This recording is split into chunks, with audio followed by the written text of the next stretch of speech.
Koroshja Irena Kita e ndriçoi tapetin e kuq të Mad Take One The Party me veshjen e saj, por mbi të gjitha me buzëqeshin e saj, e cila bie në sy nga shumë larg.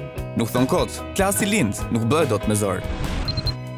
Kjo Koroshja është nga ato vajzat që bie në sy kudo që shkon. Megi Ndoka i kishte kombinuar fustanin me tapetin e kuq dhe mund të themi se ky ishte një kombinim nga ata që shkon shumë. Balerina e njohur Lori Bala u shfaqe veshur kuq e zi dhe e kombinuar mjaft mirë me buzëqeshin e përhershme. Po aq në formë ishte edhe partneri i saj DJ Olti. Olta Gixhari këtë herë përdori ngjyrën e bardhë dhe u duk si një diva e vërtet. Thonë që bjondeve nuk u shkon e bardha.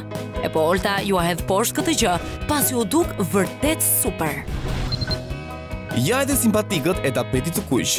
Niko Komani u shoqërua nga mikja e tij e zemrës, Enca Axhia. Të dy spikallën në tapet të kuq, pasi le të themi se mënyra spontane se si ata paraqiten është gjithnjë shumë e këndshme për tu parë. Këtë herë Niko nuk ja mbështeti kokën tek gjoksi i Encës. Shumë gabim.